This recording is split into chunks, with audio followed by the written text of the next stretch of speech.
Mesdames et messieurs, ravi de vous voir toutes et tous dans cette salle en présentiel. Bienvenue à cette conférence qui est la première de notre troisième cycle de conférences dont le but est de dialoguer entre l'université et la cité, ce qui explique pourquoi chacun peut participer au débat, que vous soyez chez vous ou avec nous dans la salle, en posant des questions via l'outil Slido, qui est juste à droite de l'écran si vous consultez l'écran, ou alors en utilisant le temps de parole réservé au public. En deuxième partie de conférence, on fera circuler des micros dans la salle.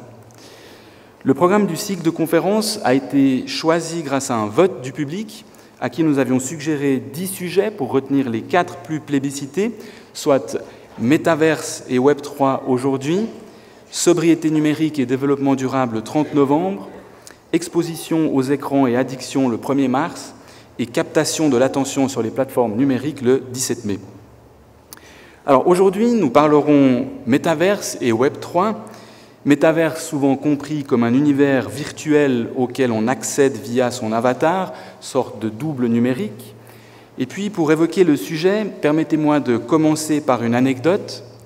Hier, une étudiante de mon séminaire, qui est d'ailleurs peut-être dans la salle et que je salue, mon séminaire qui porte sur le droit des métaverses et des NFT, dont plusieurs sessions ont lieu en immersion dans un métaverse, eh bien, cette étudiante m'a dit, après une de ces sessions dans un métaverse, c'était vraiment bluffant, mais ne risquons-nous pas de passer à côté de notre vraie vie? Alors cette phrase, à mon sens, dit tout.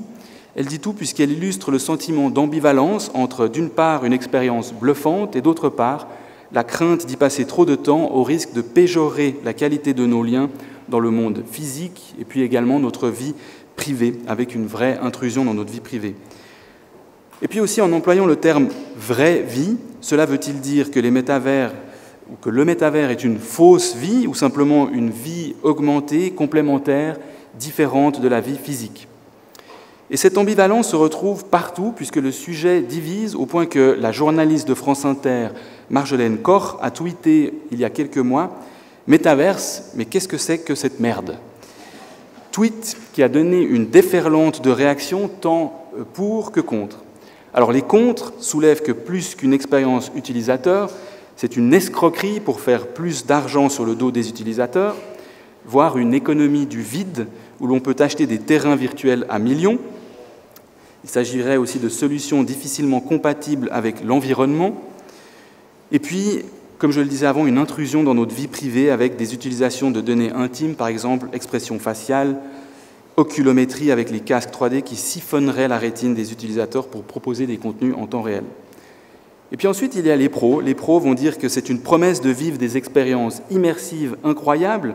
L'exemple classique qu'on donne souvent, c'est dans Fortnite, le concert live de Travis Scott, qui ont permis à des personnes domiciliées dans des villes différentes de se retrouver et puis vivre la même expérience de concert. On dit aussi que il pourrait s'agir du plus grand changement de la société d'information depuis l'invention d'Internet, sorte de successeur d'Internet permettant d'enrichir nos interactions à travers nos avatars. Alors que l'on soit pour ou contre, force est de constater que de nombreux secteurs tentent la migration, au-delà des secteurs classiques auxquels on pense comme le luxe, les jeux vidéo et le divertissement. On voit de plus en plus le service public, le service tertiaire s'installer avec leurs bureaux virtuels, par exemple des cabinets d'avocats, Prosenectutebal ou la ville de Séoul, avec des bureaux virtuels dans Sandbox ou Decentraland, où l'on peut rencontrer des avatars fonctionnaires ou des avatars avocats. Force est aussi de constater qu'il n'existe pas un univers virtuel, mais de multiples univers, 3D avec des casques 3D, ou 2D via simplement accès avec l'écran, des métavers centralisés comme Meta ou décentralisés comme Decentraland. Et puis alors je pense qu'on pourrait peut-être parler de paravers pour univers parallèle au lieu de méta qui signifie au-delà.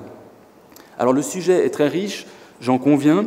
Il suppose une analyse pluridisciplinaire dans toutes ou dans la plupart des dimensions, technologiques, économiques, philosophiques, sociétales, anthropologiques, légales et j'en passe. Et alors l'idée d'aujourd'hui, c'est de dialoguer avec nos experts pour mieux comprendre le sujet. Et puis on a dû faire des choix, donc il s'agira aujourd'hui essentiellement du prisme théorie des médias avec professeur Manovich de New York, prisme art et design avec professeur Mazur, prisme technologique avec madame Dr Charbonnier. Et puis terminerai par dire que certains sujets ne seront pas ou peu traités pour des questions de temps. Par exemple, le droit ne sera pas traité comme tel, bien qu'il soulève d'importants défis. Je parlais de protection de la vie privée, on peut penser aussi aux droits d'auteur, également à la fiscalité des NFT. Et donc, pour celles et ceux que ça intéresse, pour ces autres sujets juridiques, je me permets de renvoyer à nos centres d'expertise, en particulier le Digital Law Center, qui organise une séance dans un métavers dans 2 semaines sur la fiscalité des NFT, le 1er novembre, à laquelle mes étudiants assisteront via des casques de réalité virtuelle, mais à laquelle toute personne intéressée, vous aussi dans la salle, si vous voulez, vous êtes bienvenus pour assister à la projection qui aura lieu le jour même à Unimail en salle R060. Sans plus tarder, je laisse la parole à la modératrice professeure Daphné Bavelé, que je remercie vivement pour modérer, pour présenter le déroulé et les intervenants. Je nous souhaite une excellente conférence.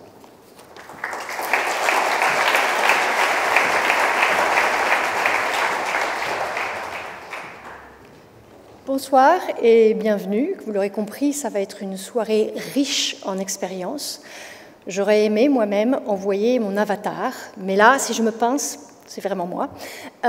Et je pense que c'est aussi une soirée qui va être riche en débats. Donc je ne vais pas prendre beaucoup de temps. Nous avons beaucoup de sujets chauds, presque bouillants à débattre.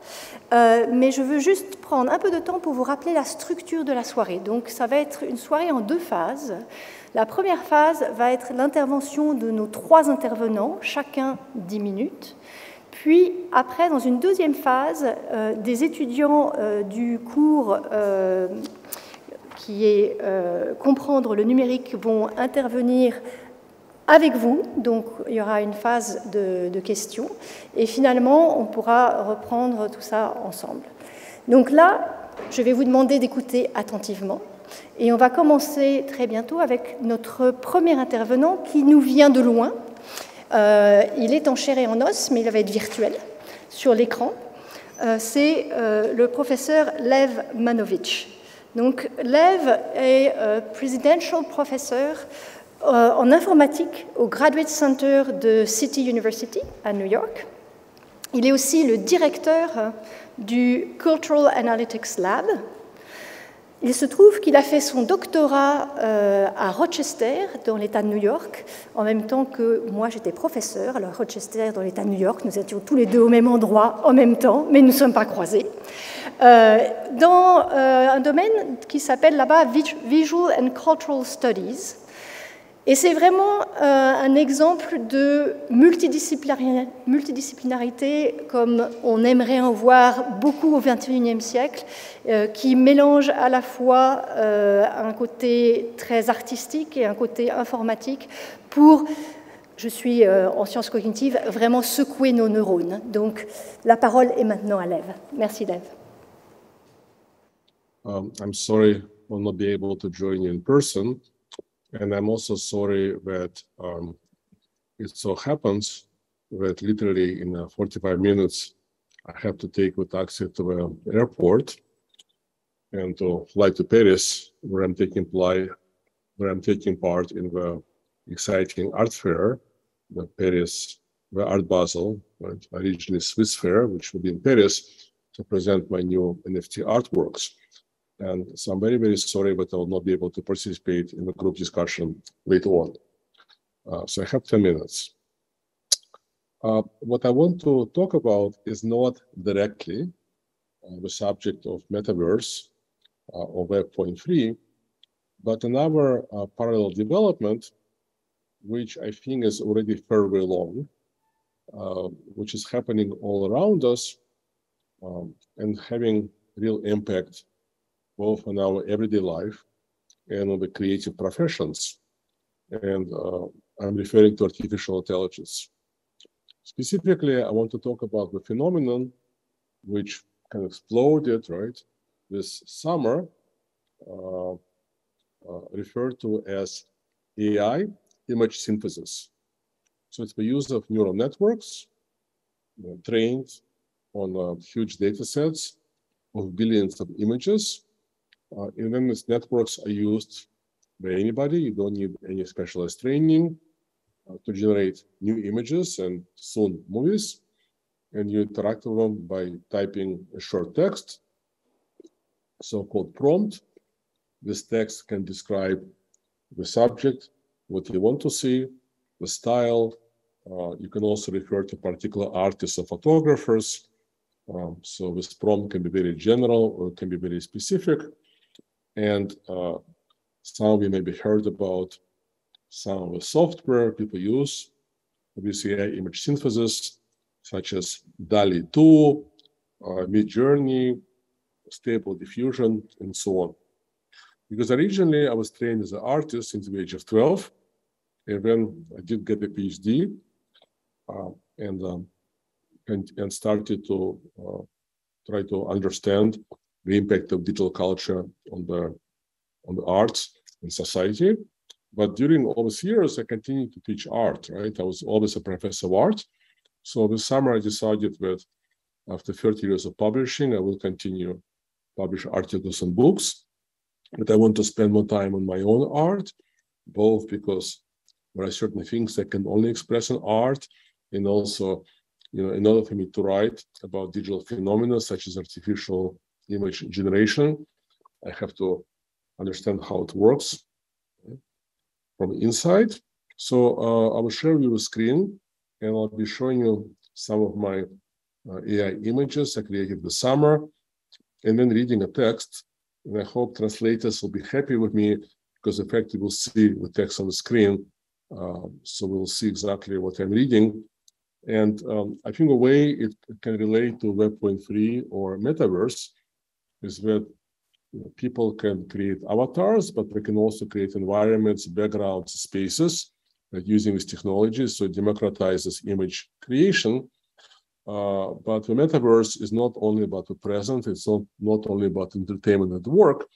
The metaverse can be also used, or will be used as a way to simulate the past. So we have a big field already of digital heritage. And what I want to talk about is precisely the use of AI as a new kind of memory machine, which can be used not only by companies, not only by institutions such as museums, but by individuals as well to create some kind of representations of the past. So here's my Instagram, where I'm posting different images specifically. So as I read the text, I'll be showing you the images because the text was written to accompany these particular images. Something like this. Okay.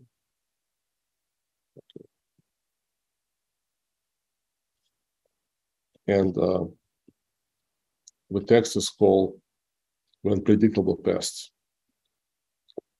So these photos and quotes were generated with Midjourney software using text prompt, right, which said, group photo of students in 10th grade of Russian high school in year. I was born in 1960, so in 1977, I was in the last grade. We had 10 grades, but here I on purpose varied the year from 1966 actually to 2036 in 10-year increments. So some is photos, I said 1966, some 1976, and so on. Did my classmates in school number 315 in Moscow in the 1970s look anything like this? Maybe they did.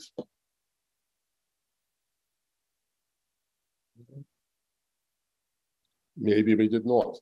Certainly the balance between male and female students was more equal when it was AI historical fictions. And we didn't have these often frozen face expressions as you see in some of these images. And the way all bodies in these images are perfectly parallel to image plane is also artificial.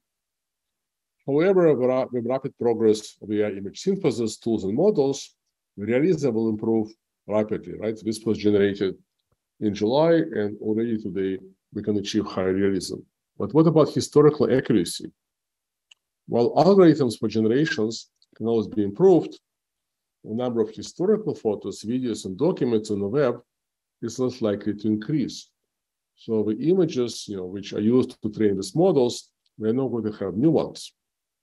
Unless, of course, AI will be able to generate truly realistic historical documents, and then these fake historical documents will be used to train it better ad infinitum. So here I have a quote, right, from a famous European curator, Nicolas Bariot, who in 2007 interview said, "History is a new continent. Et donc, l'histoire est un nouveau continent. There is no terra incognita anymore. The last one is history." So I want to discuss the emerging use of AI as a memory machine from two perspectives. One is the history of modern media technologies that we're using in society, and the second is my personal desire to visualize, simulate, synthesize, construct my memories of growing up in Russia in the 1960s and 1970s. I was born in Moscow, and I'm very grateful to my parents that were able to immigrate to America 41 years ago, already in 1981. And I feel very sorry for many of my friends, my fellow Russian intellectuals, professors, and artists who are now escaped already and trying to find positions in the West or trying to escape. So luckily, my parents took me out of Russia already 41 years ago. So I'll show you some more images from the same series.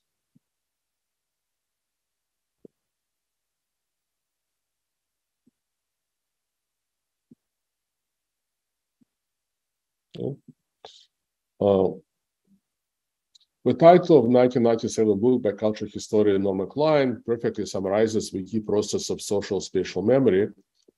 The title is The History of Forgetting, Los Angeles and the Age of Memory. The past is continuously erased. And later, its selected bits are brought back as curated in museum images and experiences. So, for example, in the case of Manhattan, the traces of originally poor neighborhoods of immigrant communities, of original inhabitants of the area, such as Indians, which were living on territory what later became Manhattan, are covered over. Business districts, residential communities, and hip urban areas are constructed on top.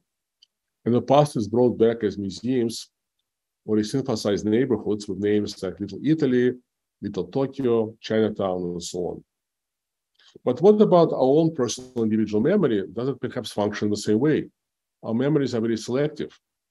We remember some things, not others. Do we actually remember these things as we experienced them in the time?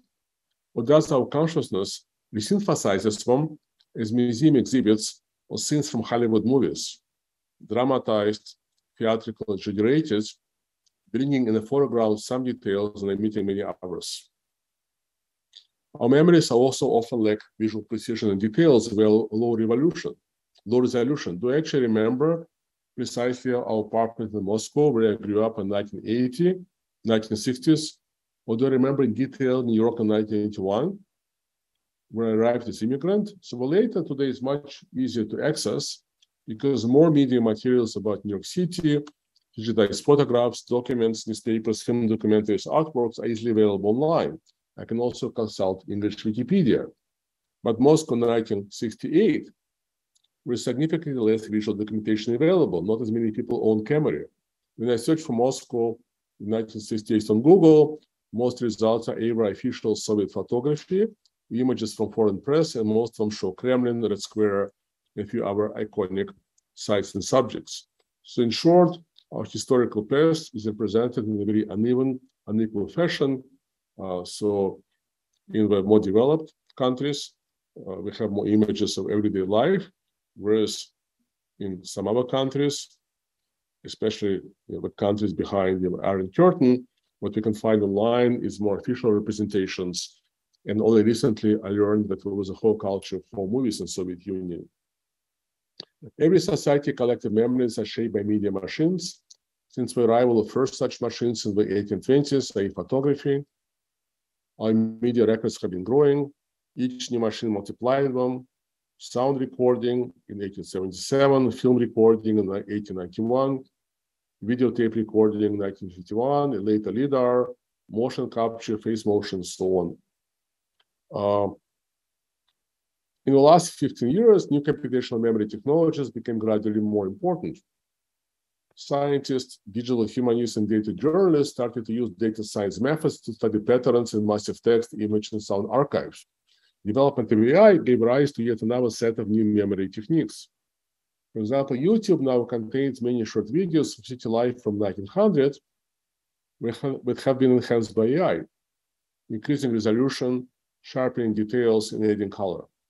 So in fact, today we can see more details in the Lumiere's Brothers' famous 50-second long, right, film Arrival of a Train.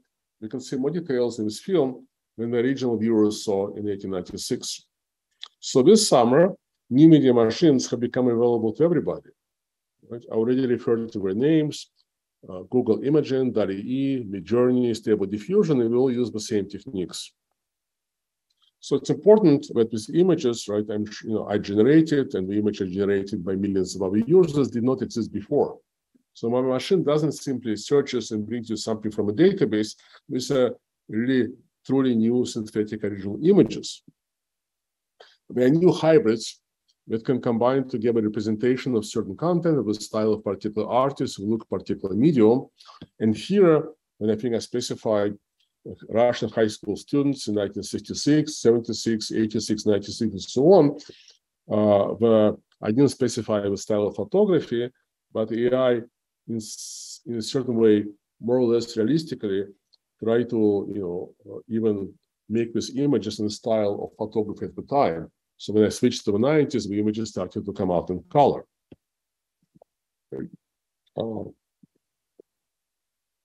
I can write a short text, which will make such software visualize Moscow in 1968, New York in 1981, any spice in time.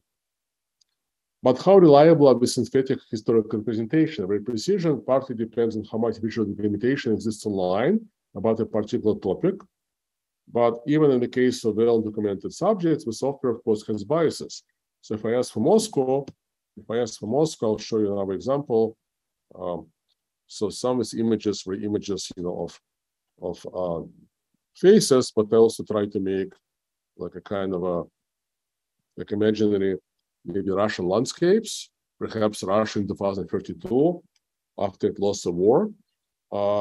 So you get these images which look a bit like something from video game, but inevitably, whenever I put Moscow, Russia, the AI would generate images not of modern cities, but of churches of Red Square. And here I wanted to play out and in fact display this kind of bias, right? This looks like a Moscow University. So I'm finishing, right? So while the new AI memory machines can offer unique opportunities for any individual to see into both her personal past and the collective historical past, the images we can generate so far are very unreliable.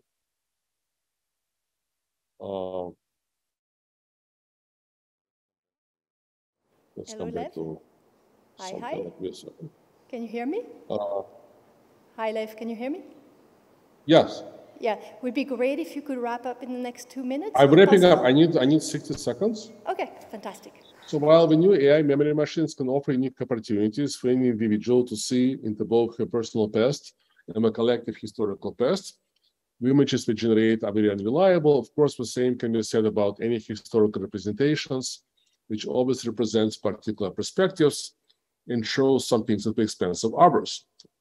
The big difference from early media formats such as paintings, feature films, TV series, and museum exhibitions is that these are professionally produced and expensive to make. I can't call a Hollywood studio and ask them to make a feature film representing spaces of my Russian childhood. But the development of AI image synthesis suggests that eventually anybody without any film or training will be able to generate such film using free AI in a matter of minutes.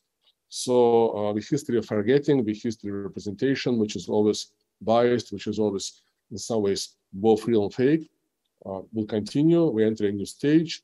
And I think these technologies and their limitations will also play an important role in the development of future metaverse, which will be not only used to create brand new worlds, a la Mark Zuckerberg, but also will be increasingly used to create historical fictions, just as it is the case of existing metaverse, i.e. Video games. So sorry I took a couple extra minutes, but that's my presentation. Thank you so much.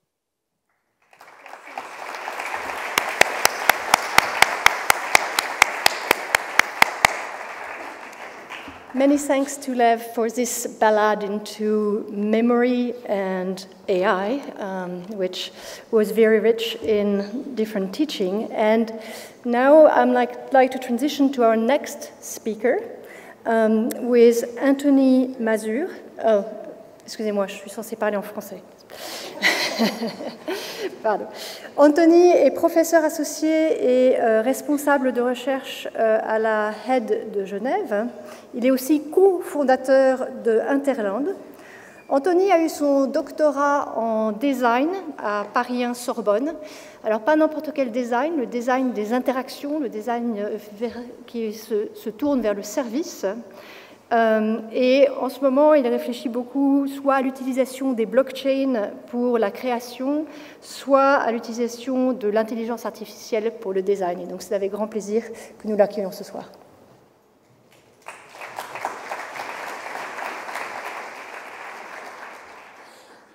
Bonsoir, merci pour l'invitation. Très honoré également d'avoir entendu Ladmanovic, qui a beaucoup compté dans ma carrière. Alors, on a deux grands thèmes ce soir, le Web3 et les métavers, que je vais essayer de définir, et on va voir qu'ils se recoupent en partie seulement. Alors, qu'est-ce que c'est les métavers? C'est tout d'abord, en fait, un assez vieux truc, les métavers, malgré tout le buzz autour de Meta, de Facebook Meta. On peut remonter à au moins 40 ans, avec des romans de science-fiction comme ceux de Gibson ou Stephenson.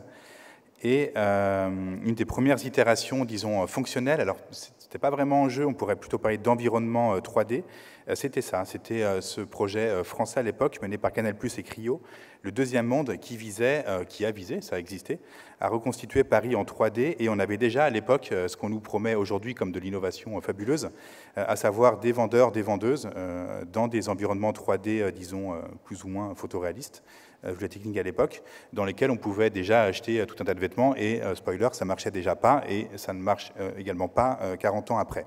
Mais voilà, je m'avance un peu trop. Quelques années plus tard, peut-être vous connaissez cet exemple davantage, Second Life, intéressant, étant donné que c'est un des premiers environnements 3D, du coup il y avait plus de liberté, on n'était pas dans quelque chose qui mappait une ville existante. Et donc des gens achetaient des yachts, des îles, mais on était quand même toujours dans un environnement qui imite le monde tangible, et avec l'intégration d'une monnaie dédiée au jeu, le Linden Dollar, qui du coup préfigure les skins et les crypto-monnaies intégrées à ce genre d'environnement, tels qu'on les connaît plus proches de nous.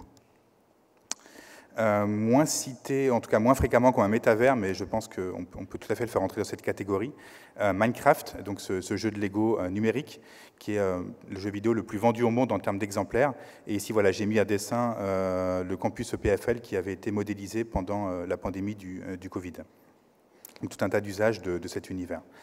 Alors voilà, donc c'est quelques rappels historiques assez brefs pour vous montrer qu'en fait, quand Facebook se renomme en Meta en 2021, finalement, il écrase toute cette histoire, il n'en dit rien, ce qui est finalement assez problématique, parce qu'il y a beaucoup de choses qu'on pourrait apprendre de cette histoire. Avant de revenir sur le métavers de Facebook, rappelle que Facebook a fait l'acquisition de la start-up Oculus, donc ces casques de réalité virtuelle en 2016, et que du coup, c'est pas pour rien qu'aujourd'hui, Facebook développe un métavers, c'est aussi une façon d'écouler son matériel physique. Donc voilà, donc renommé en Meta en 2021, et un an après, ça tourne mal. Du coup, Facebook lui-même admet que son métavers est vide et triste, avec du coup très peu de personnes simultanées, quelques dizaines de milliers, et même les employés de Facebook n'y vont pas, en tout cas pas sous la menace. Et l'action a perdu plusieurs milliards, dizaines de milliards de dollars en bourse. Donc voilà, pas vraiment un grand succès.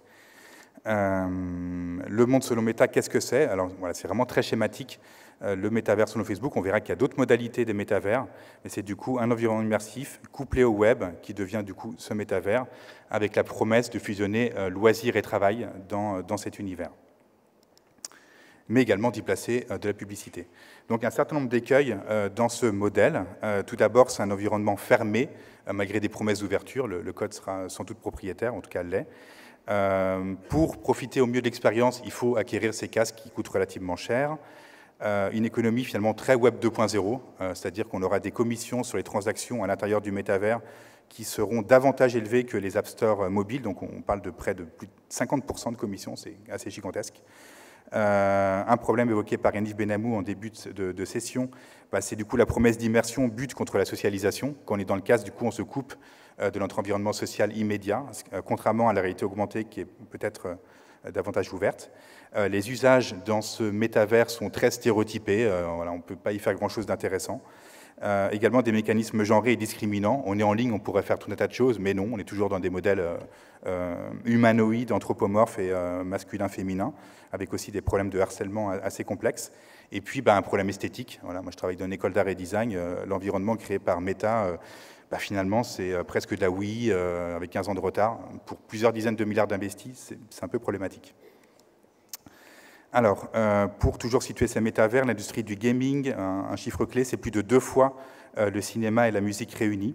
Donc les métavers s'inscrivent dans cette logique, avec également la vente de skins, qui est un changement majeur dans l'économie numérique. Ce sont des éléments de customisation de personnages qui n'apportent rien dans les jeux vidéo, mais qui servent à se distinguer socialement. Ça, c'est vraiment un enjeu majeur. On trouve ça également dans les Sims. Là, encore une fois, des environnements mimétiques du monde tangible, où on peut acheter du mobilier à la carte. Alors, toute cette affaire a pris un tour politique assez étonnant, en tout cas en France, avec Emmanuel Macron, désolé je ne peux pas fermer ça, mais c'est pas grave, pendant la campagne présidentielle qui avait promis, en tout cas qui avait insisté sur l'importance de créer un métavers européen, dont pour l'instant on ne sait pas grand-chose, et qui exhortait les musées à s'y mettre. Je suis bloqué dans cette slide. Il faut qu'on puisse m'aider en régie, sinon je peux pas avancer à cause du cookie. Voilà, merci. Voilà.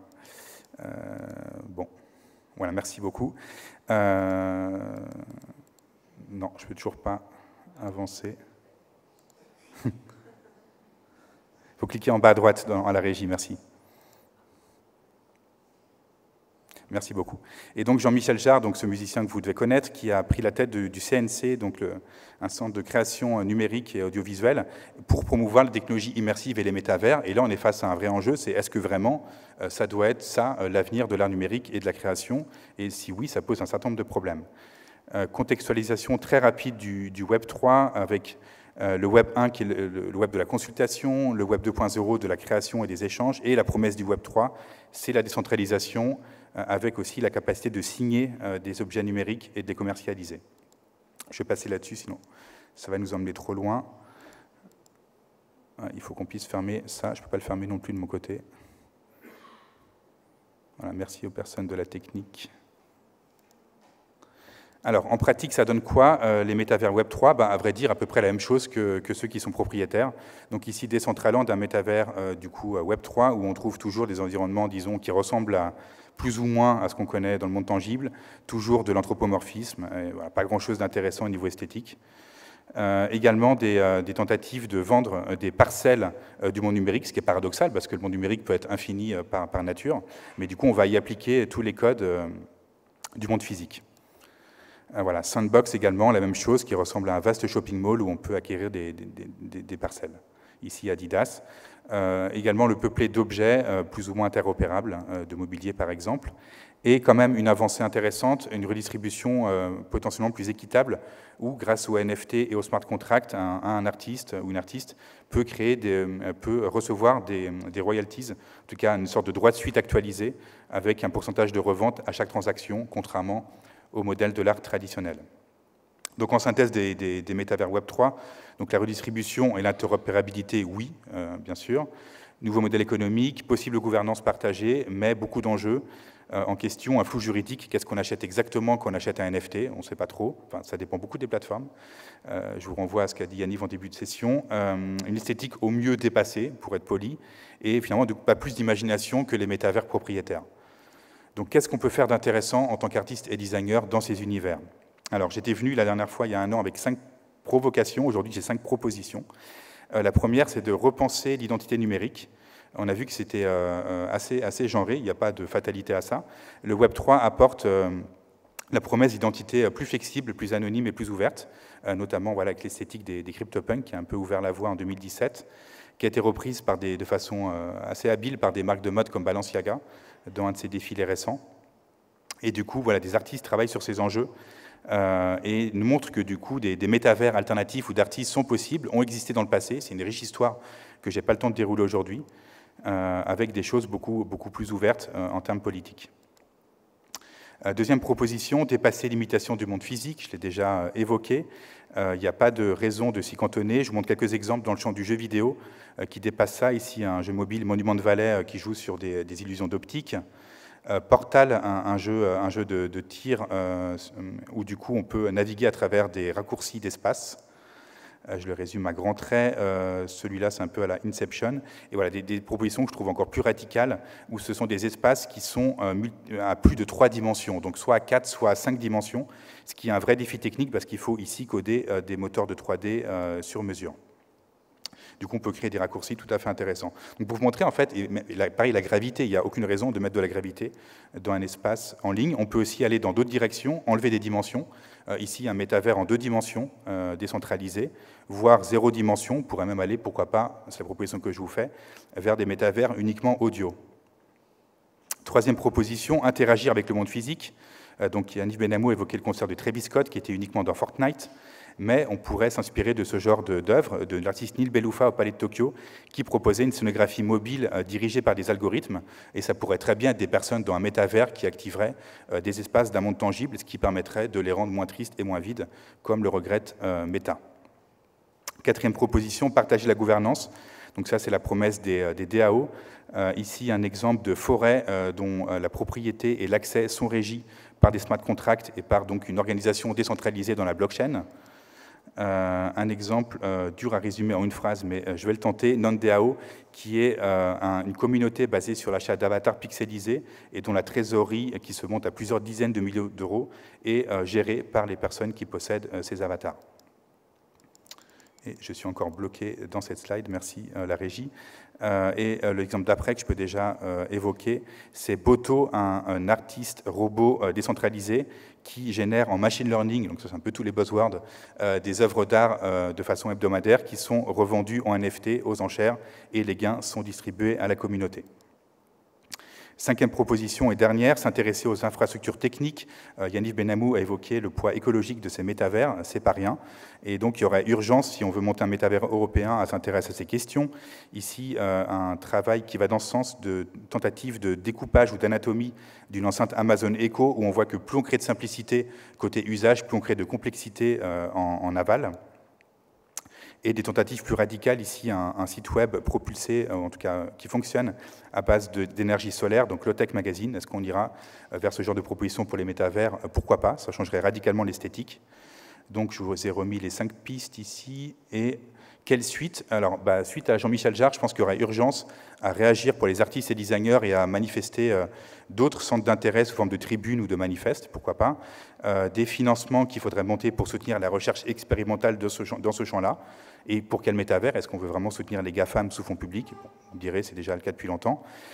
Convention avec des maisons qui gèrent les droits d'auteur, ou réflexion sur des nouvelles licences ou smart contracts ou legal smart contracts, pourquoi pas. Et puis on a plus que jamais besoin de théoriciens, théoriciennes, philosophes ou sociologues pour analyser ces espaces. C'est pas trop l'ambiance, mais j'espère qu'on y viendra. Voilà pour mes propositions et je suis intéressé par vos réactions après la troisième intervenante.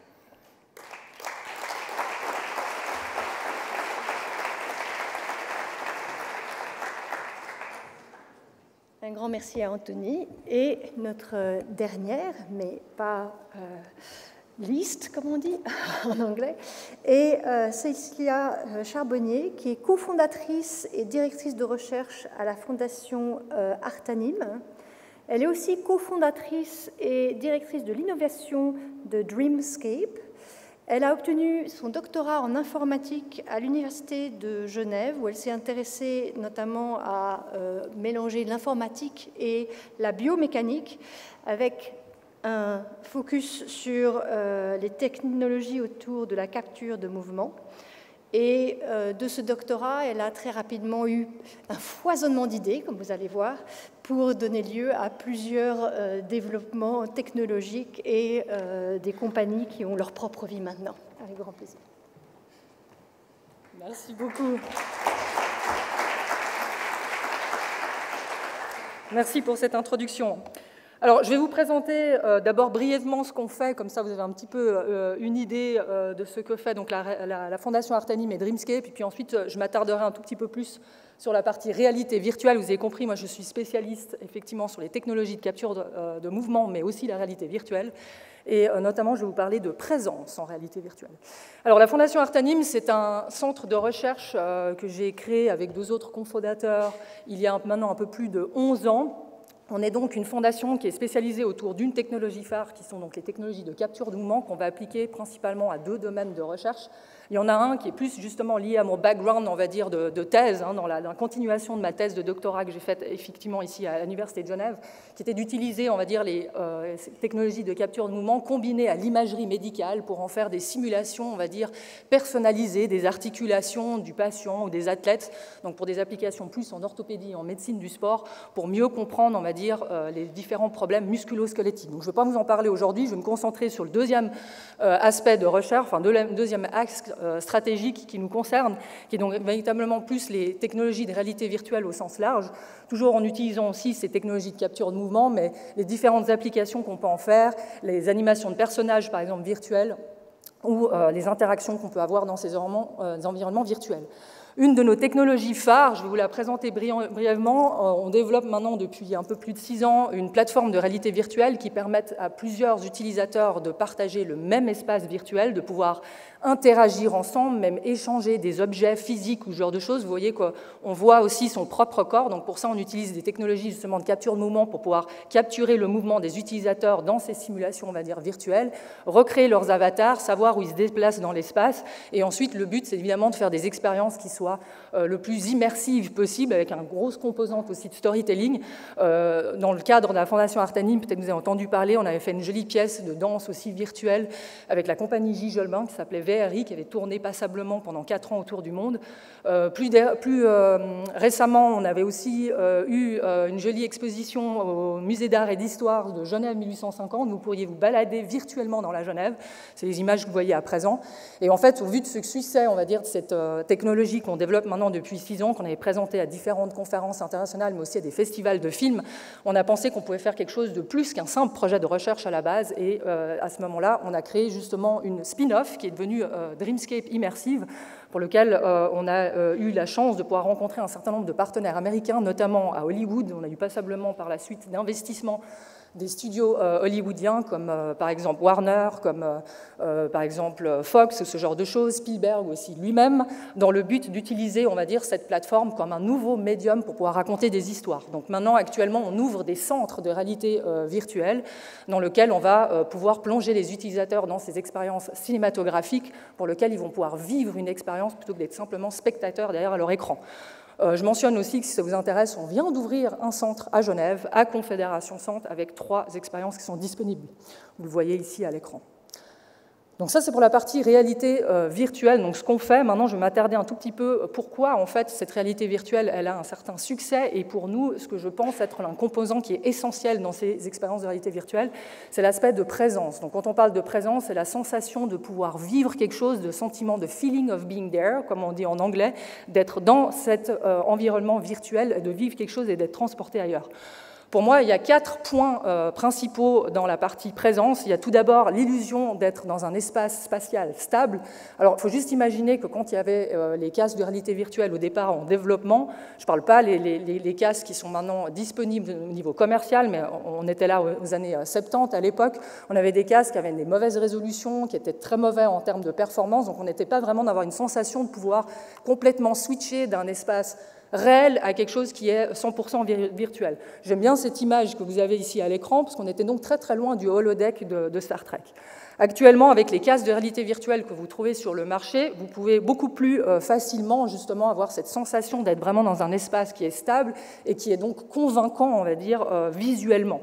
Généralement, ces casques de réalité viennent avec des contrôleurs, si vous n'utilisez pas des systèmes externes comme nous, de capture de mouvement, ce genre de choses pour vous déplacer dans l'espace. Actuellement, il y a aussi des casques qui viennent avec d'autres senseurs. On parlait de eye tracking, on parle de pupillométrie, ce genre de choses. Ça peut être intéressant, des aspects plus scientifiques en ce qui me concerne pour la partie cognitive ou neurosciences ou ce genre de choses. Mais après, il y a aussi évidemment des dérives qui sont possibles.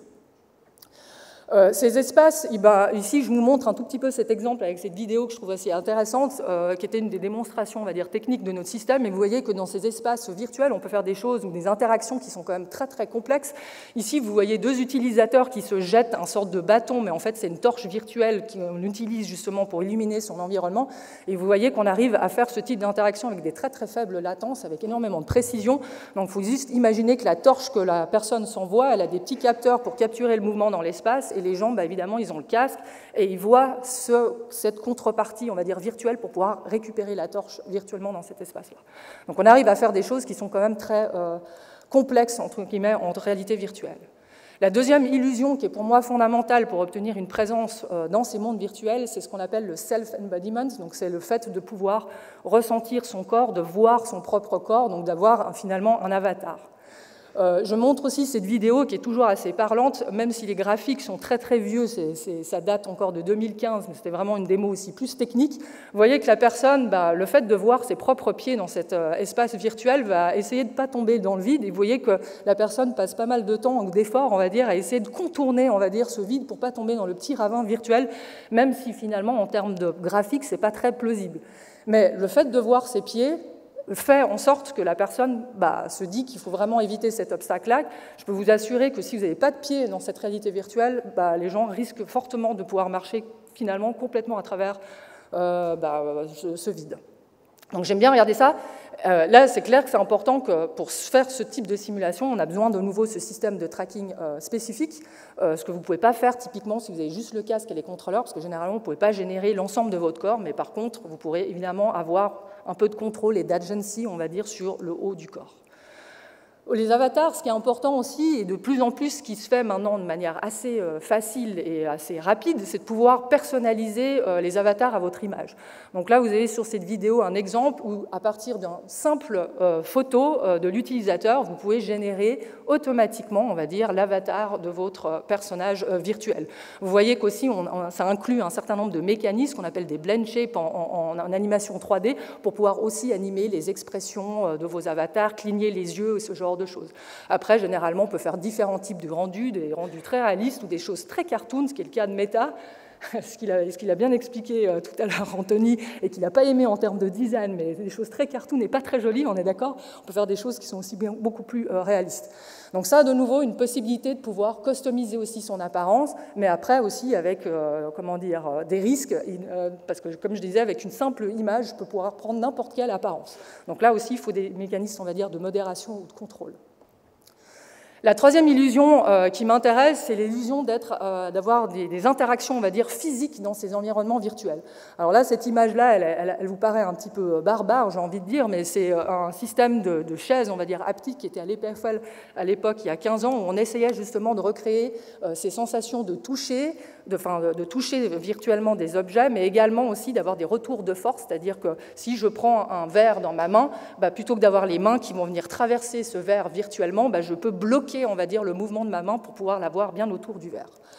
Alors, évidemment, maintenant, on fait des choses un petit peu plus, on va dire, technologiques, on va dire. Généralement, les casques de réalité virtuelle actuelles, donc soit vous utilisez effectivement les contrôleurs, ce genre de choses, maintenant, tous intègrent ce qu'on appelle du finger tracking, donc on peut capturer le mouvement des doigts pour pouvoir interagir directement avec des objets virtuels dans ces simulations. C'est ce que vous voyez sur la vidéo de gauche. Après, ce qui est beaucoup plus compliqué, c'est justement d'obtenir ces sensations de toucher et de retour haptique. Là, généralement, il vous faudra des gants virtuels qui sont assez coûteux, ce genre de choses, pour pouvoir recréer ces sensations. Et encore, je pense qu'il y a un monde en termes de recherche jusqu'à ce qu'on ait quelque chose qui soit vraiment qualitatif. Nous, dans le cadre de nos simulations, pour se passer de ce genre d'outils ou de gants, typiquement, parce qu'on est sur des applications qui sont plus publiques, eh bien, on va utiliser des éléments de décor physique que vous allez pouvoir toucher simplement avec vos mains, ce qui fait que c'est votre toucher et qui fait l'effet en question, donc ce qu'on appelle des passives haptiques. Le dernier point que je voulais aborder, c'est l'illusion justement de communication sociale. Donc ça, c'est aussi important. Les expériences de réalité virtuelle, c'est quelque chose que vous voulez partager entre vous, de pouvoir les communiquer, de pouvoir interagir les uns les autres. C'est évidemment ce que nous, on a essayé de faire dès le départ, de proposer avec des expériences à plus d'un utilisateur, ce qui n'était pas le cas il y a 6 ans. Maintenant, on peut accueillir beaucoup plus de personnes. Mais c'est évident pour moi que la partie réalité virtuelle et ce qui fonctionnera aussi sur les métaverses, c'est ce que fait déjà Meta typiquement avec Horizon, c'est de pouvoir connecter plusieurs utilisateurs, soit au même endroit, soit des utilisateurs aussi distants qui puissent vivre la même expérience ensemble et obtenir des interactions interpersonnelles. Voilà, est-ce qu'on nous sommes déjà dans le métaverse? Donc je pense que c'est une question qu'on va essayer d'élucider tout à l'heure. De mon propre point de vue, encore une fois, et ça je le précise maintenant, c'est nous ne nous considérons pas comme des développeurs de métaverse, absolument pas, on est des développeurs de réalité virtuelle et d'expérience de réalité virtuelle, mais c'est clair que ces outils peuvent, en tout cas, avoir une utilité dans ces mondes-là. Voilà, merci.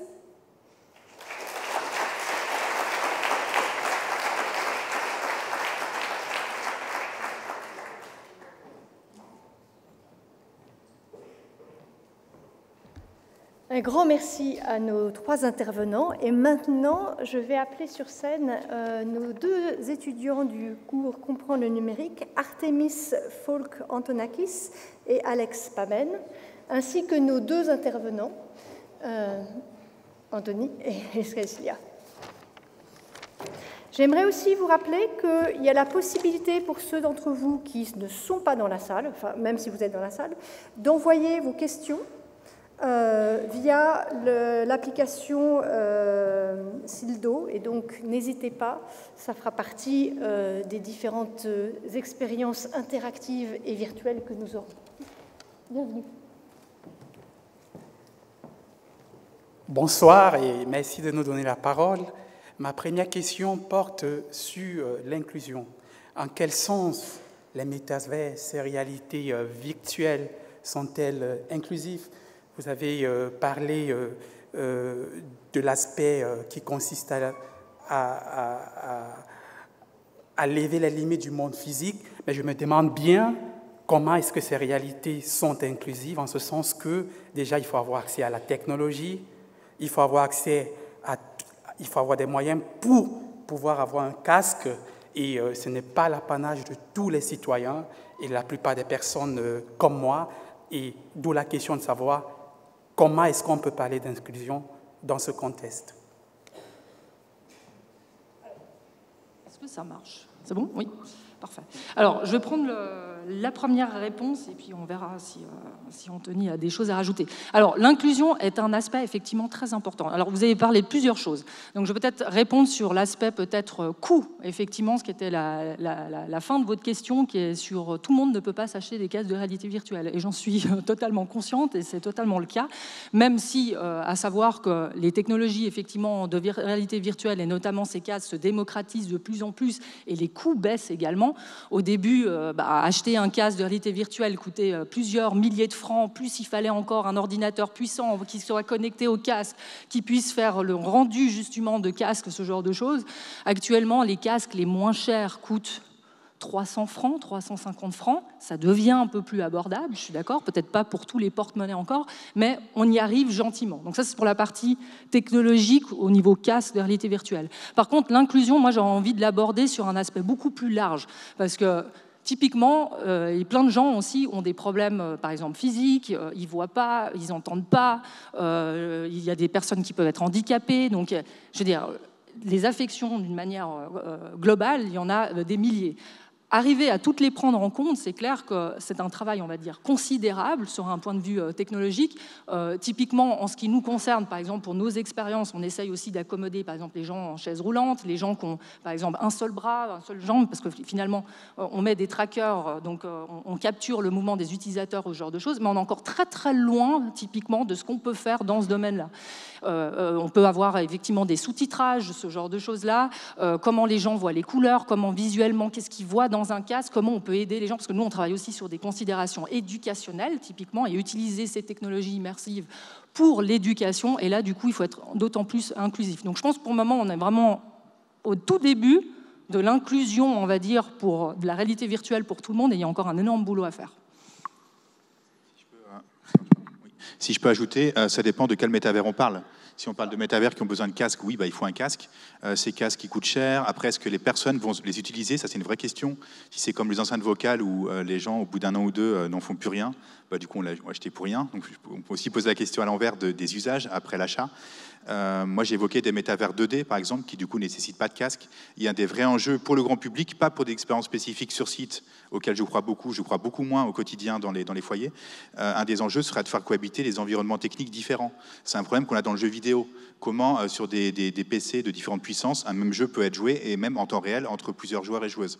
Et voilà comment on pourra faire cohabiter de la VR, de l'AR, sur téléphone, sur Android, sur iOS, sur des consoles, sur des télévisions. Il y a des enjeux assez formidables de puissance, de multi-écran, etc. À résoudre. Maintenant, sur les questions de genre, du coup, tant qu'on sera des environnements anthropomorphes et genrés féminin-masculin, on ne sera pas vraiment dans l'inclusivité. Voilà, il y a encore beaucoup de choses à faire de ce point de vue-là, mais c'est le problème de la tech et des GAFA de façon beaucoup plus large. Malheureusement, ce n'est pas qu'un problème qui se limite au métavers. Donc, il faut davantage de diversité côté conception, notamment, et inclure des personnes concernées dans la conception de ces univers.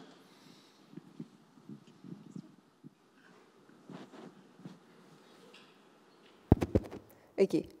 Alors, moi, je me demandais plus sur peut-être l'instrumentalisation politique que pourraient être les métavers et quelles sortes d'enjeux vous pensez qui pourraient être relevés par ça ou des potentielles controverses.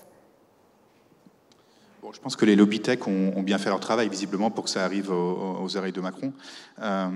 Quels sont maintenant les enjeux? Je pense qu'il y a un enjeu d'image. C'est un président qui a toujours affiché sa sympathie pour la technologie.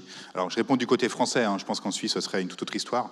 Et puis, il y a l'idée que voilà, les Français ont plus ou moins inventé le web avec le Minitel. Bon, après, du coup, ça a mal tourné du point de vue du récit national. Donc, peut-être aussi de rattraper le train en marche. Alors, il y avait avant les intelligences artificielles, maintenant les métavers. Mais attention, Macron a répondu du point de vue européen et pas du point de vue français. Et donc, c'est là que ça va être intéressant en termes de cadre juridique et en termes de cadre éthique. Mais je n'ai pas vu d'annonce plus précise à ma connaissance pour vous en dire plus. On est dans l'effet d'annonce. C'était aussi pendant la présidentielle, mais au niveau des faits, je ne sais pas. Alors, je vais vous inviter à lever la main et poser des questions. Et pendant que le micro arrive à vous, je vais poser une des questions qui m'est posée là. Il y a une première question qui est, finalement, entre réalité virtuelle et métaverse, c'est quoi exactement la différence? Parce que si je fais de la réalité virtuelle en social, ne suis-je pas dans le métaverse?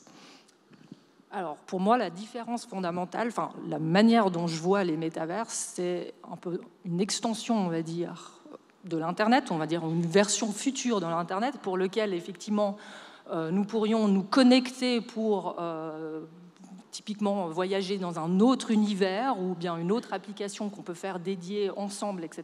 Que ça soit une fenêtre, on va dire, depuis la maison virtuelle sur un autre univers, mais qui soit partagé, connecté, accessible à tout le monde, que tout le monde puisse aussi créer son contenu et, par exemple, offrir des services ou ce genre de choses-là, etc. Et qu'on puisse justement vivre une aventure, entre guillemets, un peu alternative, mais ultra connectée les uns aux autres. Actuellement, il n'y a aucun métaverse de ce type-là qui existe. La plupart des entreprises comme Meta, ce genre de choses, créent leur propre univers, mais il n'est pas vraiment, on va dire, translationnel ou accessible, en tout cas à tout le monde ou à tous les concepteurs, ou universel, on va dire. Là, on est encore très très loin en tout cas de cet aspect-là. Donc chacun fait un petit peu sa cuisine de son côté et développe leur propre univers, mais jusqu'à ce qu'on ait quelque chose qui soit interconnecté comme le web, on est encore très très loin pour moi.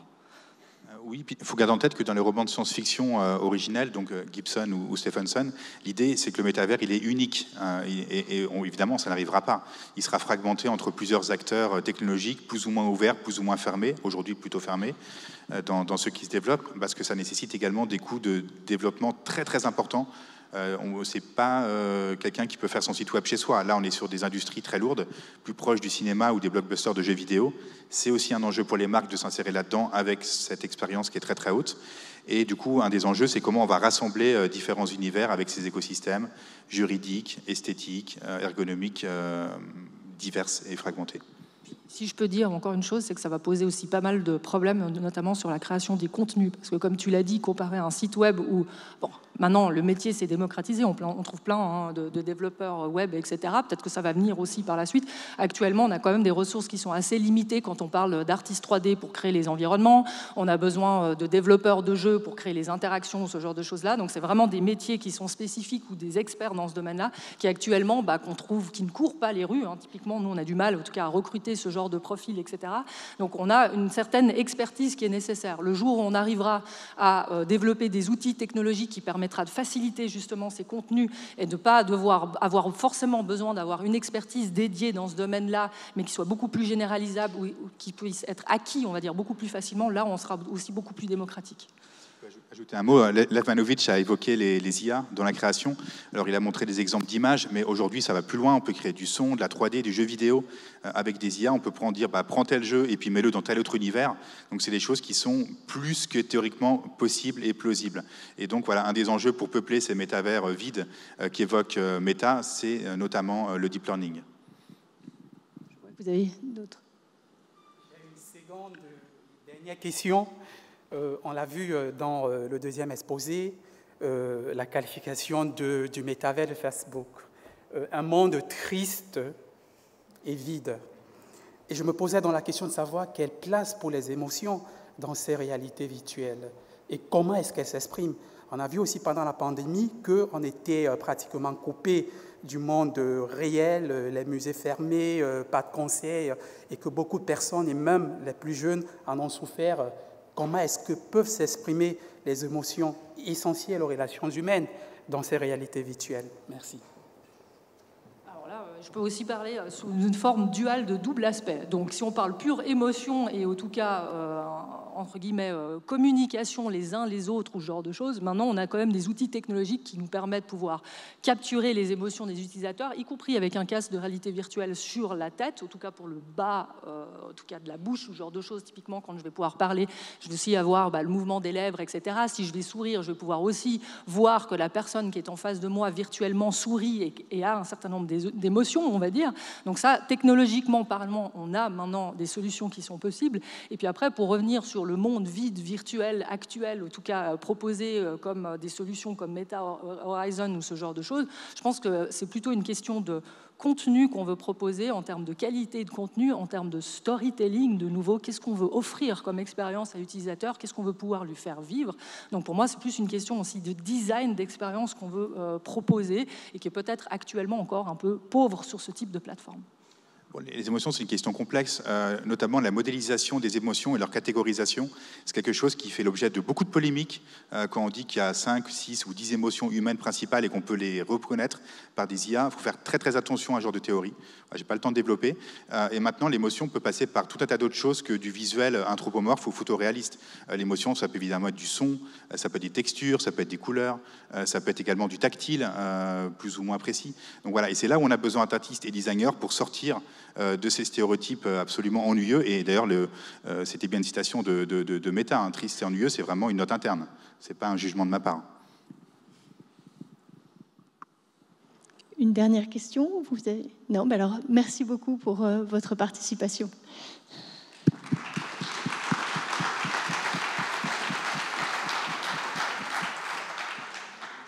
Des questions de l'audience. Nous avons 2 micros là. Allez-y, oui. Si vous voulez vous lever pour qu'on vous voit bien, parce que sinon on ne sait pas d'où vient la voix. Vous m'entendez? Oui, c'est bon, je me lance. Anthony, j'ai beaucoup aimé votre analyse et le tableau réaliste que vous dressez, notamment sur l'historique des développements des métavers. C'est vrai qu'on a tendance à l'oublier, à oublier cette comparaison et voilà l'héritage qu'on a. Et ma question est plutôt de savoir, parce qu'aujourd'hui, je vois que la salle est pleine et effectivement, le mot métavers, c'est plutôt un buzzword, comme vous l'avez décrit. J'aimerais, comme vous êtes dans cette transparence et honnêteté, j'aimerais savoir quelle est votre vision sur l'avenir, justement, et notamment l'adoption des utilisateurs. Pour l'instant, elle est faible. Voilà, ça c'est factuel. Maintenant, avec 2 ou 3 pandémies futures, peut-être que ça prendra. Après tout, il y a quand même beaucoup d'argent en réserve. Mais il y a quand même des métavers qui existent, mais ce n'est pas ce qu'on qualifie de métavers. Les principaux, c'est Minecraft et Fortnite. Et là, l'audience, elle est là. De fait, Fortnite, c'est, je crois, 80 millions de personnes à vérifier environ. Le concert de Travis Scott, c'était 12 millions de personnes en simultané. Aucune salle physique dans le monde ne peut accueillir cette population. Donc je pense qu'il faut plutôt se tourner vers des jeux vidéo qui vont se transformer en des usages plus variés, plutôt que de chercher dans des compagnies dont ce n'est pas le métier, des interactions qui pour l'instant sont très limitées. Et donc il y a un enjeu également de recrutement de game designers qui vont être de plus en plus demandés sur ces environnements. Moi, je pense que dans le jeu vidéo, il y a peut-être des solutions plus pérennes. Mais après, du coup, ça va être des métavers plutôt ludiques. Et donc, la promesse de fusionner loisirs et travail, on n'y sera pas. Mais peut-être que cette promesse, après tout, elle ne marche pas. On peut aussi se dire ça. Elle ne marche pas. De toute façon, on le voit dans Facebook. On a un flux qui mélange tout. Les bébés de la nièce et puis le voisin de bureau. Et au final, les gens s'en désintéressent petit à petit.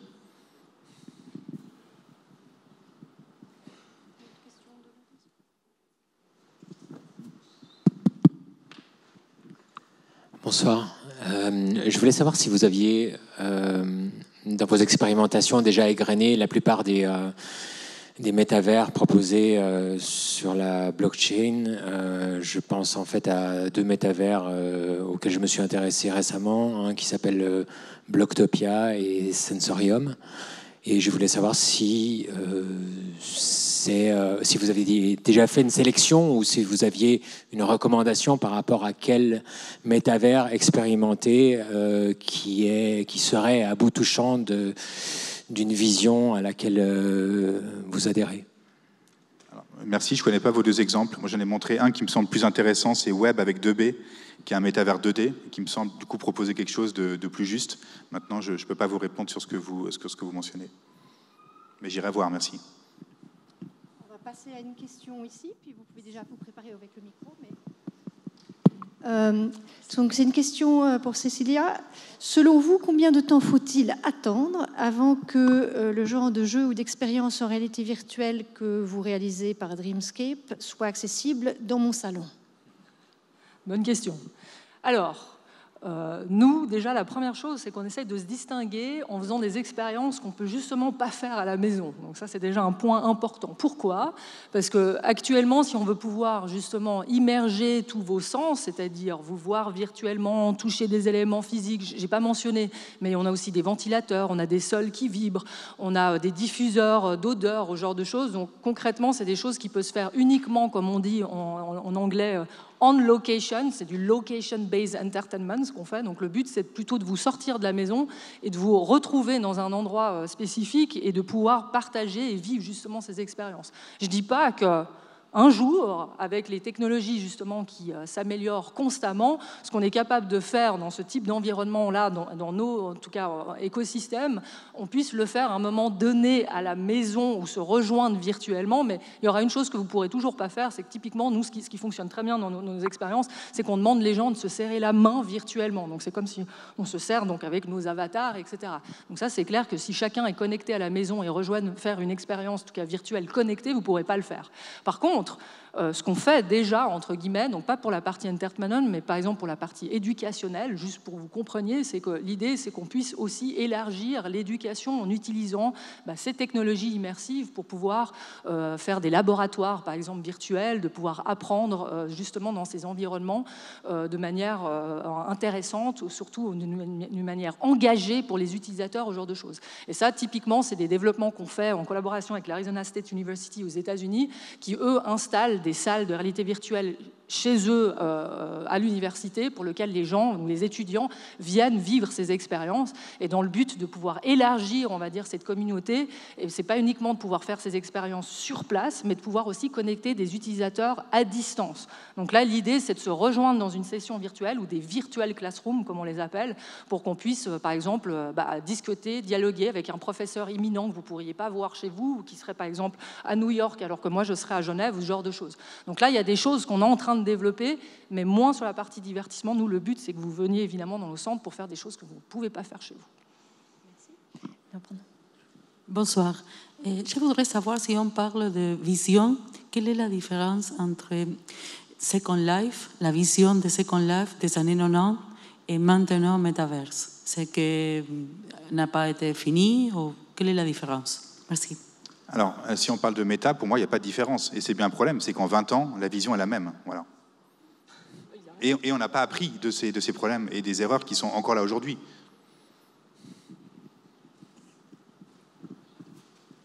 Sauf qu'on a plus de moyens technologiques pour plein d'autres choses encore. Mais dans le même style, effectivement. Alors, il y a plusieurs d'entre vous qui demandent Levez la main si vous voulez une question. Pendant ce temps-là, je parle et le micro vient à vous. Il y a plusieurs d'entre vous qui demandent si les diaporamas des présentations ou si la conférence va être retransmise. Et en effet, ça sera retransmis sur quel channel? Ça, je ne sais pas. C'est le channel de l'université? C'est un YouTube? Sur la même page sur laquelle vous visionnez la conférence actuellement. Et mes slides sont déjà en ligne sur mon site perso, si jamais. Voilà.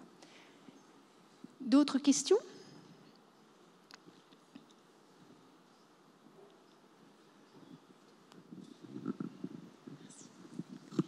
Bonsoir. Une question pour Anthony. Vous aviez un slide sur les intermédiaires par rapport aux artistes, en fait, et puis je pense les maisons de droits d'auteur et autres. Est-ce que selon vous, l'avènement de Meta et autres va changer l'évolution in real life aussi? C'est-à-dire, est-ce qu'on va plus couper ces intermédiaires maisons de droits d'auteur sous l'influence de Meta, ou est-ce que ça sera toujours deux voies tout à fait séparées qui vont évoluer? Et ça rejoint aussi votre point sur les conventions avec ces maisons de droits d'auteur. Comment vous voyez la suite à ce niveau-là? Alors, c'est compliqué. On est un peu dans un Web 2.5, en quelque sorte. C'est-à-dire que c'est des entreprises du Web 2, les GAFA, qui se repeignent avec le Web 3, mais finalement, les modèles économiques sont toujours là. C'est des commissions hallucinantes, entre 30 et 50%, qui, du coup, ponctionnent, de fait, la valeur créée par les artistes ou par les personnes qui utilisent ces univers. Et donc, pour basculer dans une autre logique, il y a des tentatives avec le Web 3. Est-ce que c'est mieux? Oui, théoriquement. Je dis bien théoriquement. En termes de redistribution, les usages ne sont pas encore forcément là. Mais je doute que du coup, les entreprises comme Facebook, qui sont sur des modèles économiques tout à fait autres, basculent dans une logique plus redistributive. C'est pas du tout l'ambiance, c'est des sociétés cotées en bourse. Donc je pense qu'il faudra plutôt compter sur les acteurs indépendants, ou pourquoi pas sur des artistes. C'est pour ça que j'évoquais le cas des métavers d'artistes, voire des plateformes de NFT autogérées. Un des exemples intéressants, c'est Teia, T-E-I-A, qui est du coup basé sur Tezos, et où du coup des artistes contrôlent et font des choix très forts sur l'évolution des plateformes. Donc je crois beaucoup plus à des formes de communautés indépendantes qui s'organisent qu'en ces grands groupes pour aller vers des modèles plus vertueux. Je vais prendre une question là. L'interopérabilité des plateformes semble être un prérequis pour l'adoption globale des métaverses. Or, ça paraît assez ambitieux étant donné que la plupart des modèles économiques des acteurs concernés ne semblent pas favoriser une telle approche. Donc, qu'en pensez-vous? Est-ce qu'on va droit dans le mur? Bon, voilà, on y est déjà de toute façon avec des écosystèmes en termes de jeux vidéo ou d'OS mobile qui ne sont pas compatibles. Voilà. Il a fallu quand même attendre plus de 10 ans pour qu'une réaction à un SMS puisse être compatible entre iOS et Android. C'est quand même pas très compliqué. Donc quand on parle d'univers 3D, ce sera tout à fait d'autres défis. Maintenant, avec la NFT, il y a cette promesse du coup de pouvoir acheter un objet dans un monde qui va être compatible dans un autre. Mais c'est là où on bute sur des contradictions de centralisation et décentralisation. C'est que si les choix techniques ne sont pas opérés, l'objet ne marchera pas. Théoriquement, il peut marcher, mais technologiquement, il ne marchera pas. Il y a un exemple peut-être, alors c'est pas super, mais je vous le donne quand même. Ready Player Me, qui est un système d'avatar qui peut marcher dans plusieurs milliers de jeux et d'environnements. Alors c'est des environnements très petits, très limités, mais voilà, c'est un premier exemple. On crée son avatar et il est compatible. Ce qui crée aussi des grands défis en termes de design, c'est comment on crée un objet qui va s'afficher dans des univers totalement différents, dans Zoom, dans un jeu vidéo 2D, dans un jeu vidéo 3D, pourquoi pas dans de la 4D ou uniquement sonore. Donc comment on peut créer une cohérence là-dedans? Peut-être que des IA pourraient résoudre ce problème d'adaptabilité. Merci. Nous avons une question là. Oui, bonsoir. Si je vous demande de vous projeter dans un futur pas si lointain, est-ce que vous voyez ces nouvelles technologies et usages comme quelque chose de bénéfique ou, et je vais être assez précis en fait, bénéfique ou au contraire donc de vraiment détrimental par rapport à la situation climatique dramatique qu'on est en train de vivre et qui va empirer potentiellement dans le futur? Alors, déjà peut-être un bon outil de sensibilisation, de pouvoir faire vivre ces expériences sur ces thématiques-là, déjà, est peut-être un bon outil en tant que tel. Après, je pense qu'on l'a tous vu avec la crise du Covid, c'est que maintenant on n'a plus besoin forcément de se déplacer dans des meetings et prendre l'avion pendant des heures pour pouvoir discuter et avancer. Donc c'est clair qu'avec les outils de communication qu'on a actuels, de téléprésence qu'on en développement, et que le métavers pourrait en quelque sorte aussi apporter, il pourrait y avoir en tout cas des impacts favorables sur cette thématique-là. Je ne sais pas si tu veux ajouter quelque chose, mais... C'est de dire qu'au plus fort de la pandémie, Zoom valait plus en bourse que les 5 ou 7 compagnies aériennes principales réunies. Donc c'était considérable, c'est-à-dire que c'était plus intéressant d'être connecté socialement que de prendre l'avion parce que les avions étaient cloués au sol. Donc là, il y a peut-être un enjeu. Après, c'est aussi des choix de conception. Bien sûr, la sobriété numérique, on n'est pas obligé d'aller vers le photoréalisme à outrance pour le grand public. Ça peut être bien pour des lieux dédiés comme Dreamscape, mais peut-être chez soi, ça peut être des choses beaucoup plus modestes, avec moins de moyens. Sur la blockchain, c'est heureusement en train d'évoluer dans le bon sens. Il y a eu une évolution majeure de la blockchain Ethereum il y a 3 semaines qui maintenant pollue 200 fois moins. Je peux expliquer les détails techniques si vous voulez, mais c'est assez rébarbatif. Donc voilà, c'est en train d'être réglé. C'est même réglé sur les blockchains qui supportent les NFT. Donc c'est aussi une polémique majeure qui j'espère, disparaît. Je vais prendre une question de notre auditoire à distance. Bon, finalement, la métaverse, c'est quoi son intérêt? Juste de nous faire sortir de notre quotidien? Ou est-ce que c'est une autre forme de quotidien? Ou est-ce que c'est un jeu? Où est-ce qu'on en est? Qu'est-ce qu'on veut de la métaverse? Alors, question assez large aussi. Je pense qu'il y a plusieurs facettes de comment on pourrait y répondre, mais d'une manière générale, peut-être, alors dans un espace, si on parle de divertissement, oui, ça peut être une réalité alternative pour laquelle on va rejoindre ses amis, faire des choses qu'on ne peut pas faire dans notre univers et encore une fois, augmenter notre quotidien. Ça peut être des outils, en tout cas bureautiques, qui pourraient nous faciliter la vie, être plus efficaces ou ce genre de choses. Ça pourrait pouvoir découvrir, on va dire, des jeux vidéo qui sont plus interactifs, qui soient tridimensionnels, collectifs ou ce genre de choses. Encore une fois, des espaces éducationnels, accéder à l'information, apprendre, se former d'une autre manière aussi et peut-être de manière plus immersive et donc plus engagée, encore une fois, cognitivement parlant. Et encore, ça reste à vérifier parce que généralement, on dit d'une manière générale, ah oui, grâce à la réalité virtuelle, on pourrait apprendre mieux ou ce genre de choses. Mais il faudrait voir aussi si c'est pas non plus tellement perturbant au genre de choses que l'attention finalement est aussi réduite. Donc ça, il faut juste un tout petit peu se méfier. Mais je pense d'une manière générale, oui, il y a beaucoup de bons, il y a aussi beaucoup de mauvais, et ça sera un peu à nous la part des choses, de faire la part des choses et de faire le tri dans ce qu'on veut faire et ce qu'on veut dédier comme temps dans ces métavers. Alors, les métavers, ça peut être beaucoup de choses, mais aujourd'hui, c'est finalement pas grand-chose. Et effectivement, une des critiques, on dit oui, ça nous coupe du quotidien. Moi, je ferais la critique absolument opposée. Je dirais, le problème, c'est que c'est le quotidien et qu'il s'y passe pas grand-chose d'intéressant, alors qu'il pourrait s'y passer beaucoup d'expériences. Donc, c'est de la promesse. Voilà, c'est pour l'instant. J'espère que ça changera. On pourrait inventer tout un tas d'autres choses, mais je dirais, c'est des lieux de socialisation ou de sociabilité. C'est peut-être comme ça que je pourrais le définir, ou ce que ça devrait être davantage, en tout cas. Merci. Nous avons une question là. Oui, pour faire un parallèle, au début on a eu le cinéma, puis la télévision à la maison, puis les plateformes de vidéo en ligne, on a eu les cabines téléphoniques, puis le téléphone à la maison, puis le téléphone portable. Du coup, toutes ces des évolutions technologiques majeures qui ont changé notre vie, elles sont quand même passées par différentes étapes avant une adoption. Donc est-ce qu'il ne faudrait pas une centralisation physique pour accéder à ces technologies? On parlait tout à l'heure des centres de réalité virtuelle qui est créé ici à Genève, et qu'on irait accéder à notre univers décentralisé via ces points d'accès centraux physiques, et qu'il n'y a que comme ça, finalement, qu'un jour, il y aura une adoption? Pourquoi pas? Je n'ai pas la réponse, je dois dire, mais ça pourrait être effectivement une solution, ce genre de choses. Après, les gens, ils sont quand même beaucoup dans l'immédiateté et le tout de suite, j'ai envie de dire. Donc, et typiquement, vous avez besoin d'une information. Maintenant, vous n'allez plus regarder dans un bouquin, vous allez regarder sur Internet parce que ça va beaucoup plus vite. Donc, maintenant, dans quelle mesure les gens vont se déplacer pour vivre ce genre de choses-là et faire uniquement leur expérience de métaverse dans des lieux dédiés? Je pense que l'immédiateté et le tout de suite me dira que les gens seront plutôt envie d'être connectés depuis la maison sans avoir besoin de bouger. Mais bon. Bon, clairement, l'objet majeur contemporain, c'est le smartphone. Voilà. Et avec la réalité virtuelle, du coup, on bute parce qu'il faut autre chose que du smartphone pour y accéder. Donc c'est là où il y a une contradiction. Et un point qu'on n'a pas évoqué beaucoup, c'est les temps d'usage. C'est qu'on se dit toujours, voilà, c'est mieux si on y passe plus de temps. Mais peut-être c'est complètement faux. Il faut revoir ce paradigme. Et peut-être qu'on peut créer des métavers qui sont intéressants pour qu'on y passe 5 minutes, 10 minutes, un quart d'heure, 1 heure. Et que donc c'est des interfaces, des choses très différentes à penser suivant le temps passé.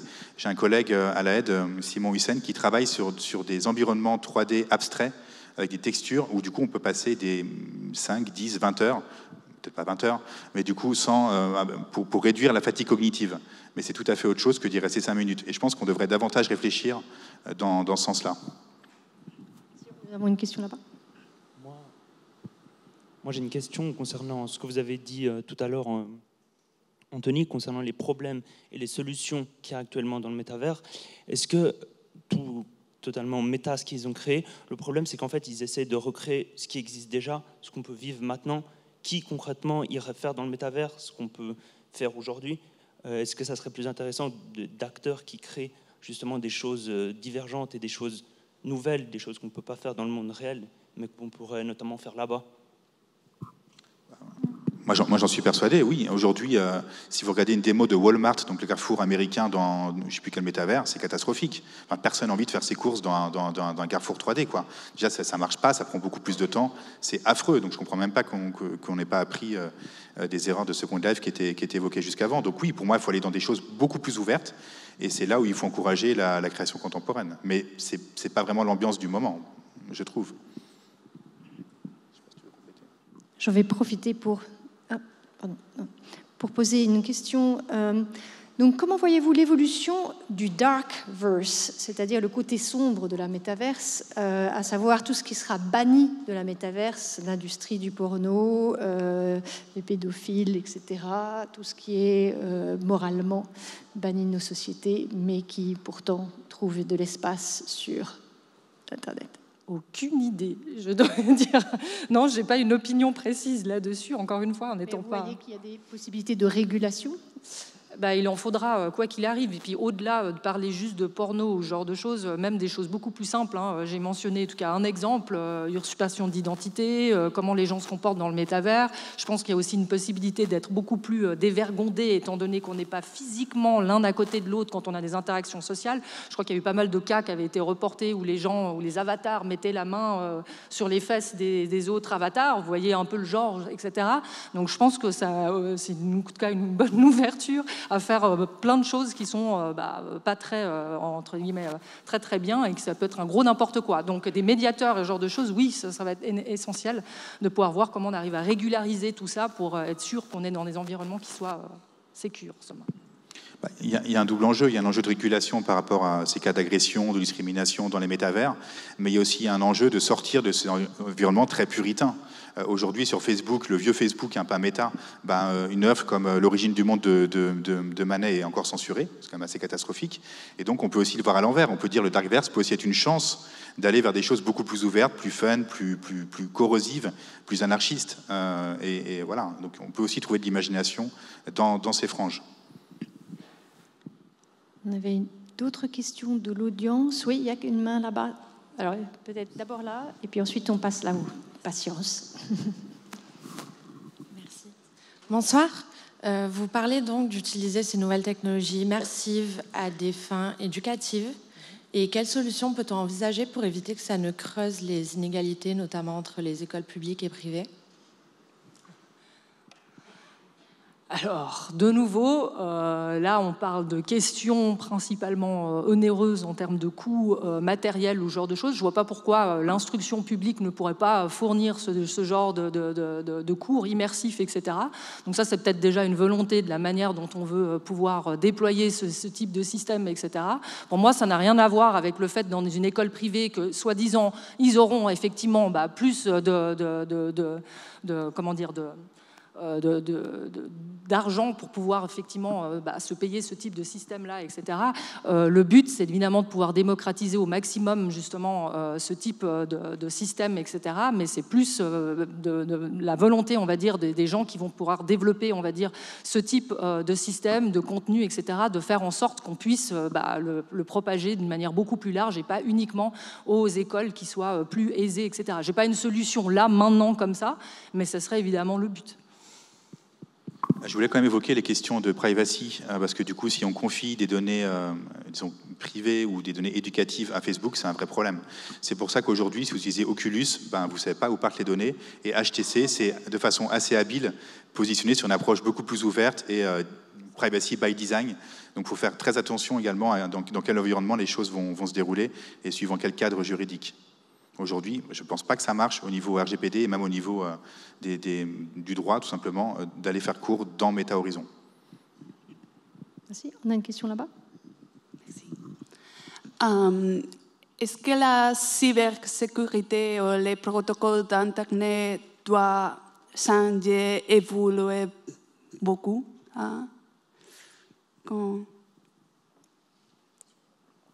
Si les systèmes de sécurité Internet ou protocoles doivent évoluer beaucoup pour, j'imagine, accueillir ces métavers ou ce genre de choses, c'est ça la question? Oui, c'est ça, pour les personnes qui non sont intéressées par la cybersécurité, oui, c'est ça.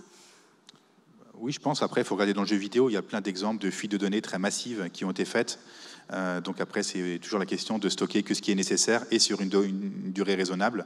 Parce que voilà, plus on stocke de choses et sur une durée plus longue, plus on prend le risque que ça disparaisse entre des mains peu recommandables, peu fréquentables en tout cas. Puis surtout qu'on va pouvoir collecter beaucoup plus de données sur les personnes, etc. On a dit aussi des données physiologiques, pupillométrie, eye tracking, ce genre de choses. Donc ça fait d'autant plus sens. Là-bas. Oui, bonsoir, merci. Combien de personnes dans la salle ont un casque de réalité virtuelle et l'utilisent? J'aimerais juste faire un petit sondage. Je pense pas beaucoup. Je pense que c'est aussi un point intéressant, parce que finalement, les métavers, on les vit tous chaque nuit dans nos rêves, en haute résolution, sans lag, j'entends, et sans problème d'expérience utilisateur. Et justement, j'ai une question à ce sujet-là à Madame Charbonnier. Il me semble qu'un des principaux freins est quand même la capacité de calcul, qui sera peut-être résolue en partie par le quantique à voir, et puis justement la résolution et tout ce qui amène à cette connexion avec nos émotions et cette relation cognitive à travers ces environnements. On le voit à travers la réalité virtuelle, on arrive déjà à avoir quand même des choses très intéressantes. C'est utilisé en médecine, c'est utilisé en psychologie pour des phobies, pour des choses. Donc on voit que la relation avec le cerveau est quand même forte.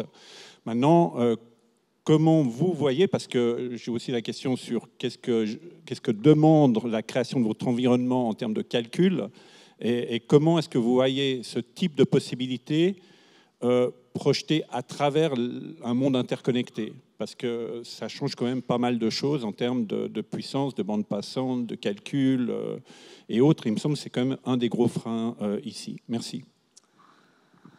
Alors, effectivement, il y a des temps de rendu qui sont nécessaires. Donc, lorsqu'on parle de réalité virtuelle, déjà, peut-être juste pour préciser pour l'audience qui ne connaisse pas, c'est qu'on est obligé de travailler sur ce qu'on appelle avec du temps réel. Donc, le temps réel, c'est-à-dire que si moi, je bouge la tête, etc., je dois pouvoir être capable de générer, on va dire, la vue de l'utilisateur à n'importe quel moment, enfin, instant T, on va dire, et ça de manière très, très rapide. Généralement, les fréquences d'affichage des casques, on peut être entre 72 frames par seconde, voire 90 frames par seconde, voire même 120, au genre de choses. Donc tout ça pour dire qu'il faut le faire de manière très, très rapide, et d'autant plus parce que comme on a une simulation avec un casque de réalité virtuelle et donc un rendu pour 2 yeux, il faut que je puisse être capable de rendre 2 fois ces images comparées à une image, par exemple, sur un écran de votre ordinateur. Donc ça, c'est juste, et qu'effectivement, on a besoin en tout cas de performance en termes de GPU, typiquement, pour pouvoir rendre ces calculs, et notamment, plus l'environnement va être réaliste, plus on va y avoir, par exemple, des jolis côtés d'illumination, des ombres, enfin, plus on va pouvoir pousser cette simulation pour la rendre plus photoréalistique, plus ça va être effectivement compliqué à rendre sur un casque de réalité virtuelle. Actuellement, les moteurs de rendu de jeu nous permettent de pouvoir faire ça. On essaie de pousser évidemment les limites de ce qui est possible. Actuellement, on a besoin généralement d'une machine qui est justement suffisamment puissante. Typiquement, ce que nous, on vient de faire dans notre centre à Genève, c'est que plutôt que d'avoir un sac à dos, parce qu'au début, ce qu'on faisait, c'est pour pouvoir se déplacer dans ces environnements virtuels, il fallait avoir un sac à dos embarqué embarqué qui était connecté au casque de réalité virtuelle et qui faisait justement le rendu. Maintenant, on a la capacité de pouvoir déporter ces temps de calcul. Donc ce qu'on fait, c'est qu'on fait du backpackless, c'est comme ça qu'on l'appelle nous, c'est-à-dire qu'on a des serveurs qui font le temps de calcul et le rendu justement pour les utilisateurs, et on est capable de pouvoir suffisamment rapidement, grâce à du Wi-Fi 6E, par exemple, pour les termes techniques, de pouvoir streamer, on va dire, ces images aux utilisateurs. Donc ça, c'est des choses qui sont actuellement possibles de manière locale. On pourrait très bien imaginer que si je suis à distance et connecté via mon Internet avec de la fibre optique dans un cas présent, on va dire, donc c'est clair pas avec n'importe quelle connexion DSL ou ce genre de choses, mais en tout cas avec de la fibre optique, on est capable de pouvoir avoir une expérience qui soit seamless, qui soit, on va dire, complètement confortable, on va dire, pour l'utilisateur à ce type de framerate et de rendu via Internet. Il y a beaucoup de choses, on parle beaucoup principalement maintenant de technologie 5G dans l'idée de pouvoir typiquement vous balader à un moment donné, je sais pas, en réalité virtuelle ou peut-être plutôt en réalité augmentée en allant, je sais pas, dans la rue, chercher votre tram, etc. Où là, effectivement, vous allez avoir besoin de bandes passantes qui soient suffisantes. Tous les opérateurs de téléphonie, ils cherchent tous des use cases intéressants, parce que finalement, la 5G, elle n'est pas très utile pour regarder des films en streaming, etc. Donc peut-être que pour la réalité virtuelle, oui, ça peut être intéressant, et là, ça peut être un atout, en tout cas, pour ce type de simulation.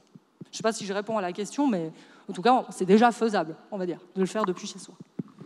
Moi, j'aimerais quand même questionner l'idée que le progrès, en tout cas vers le photoréalisme, est quelque chose de forcément positif. C'est pas du tout évident, en fait. Voilà.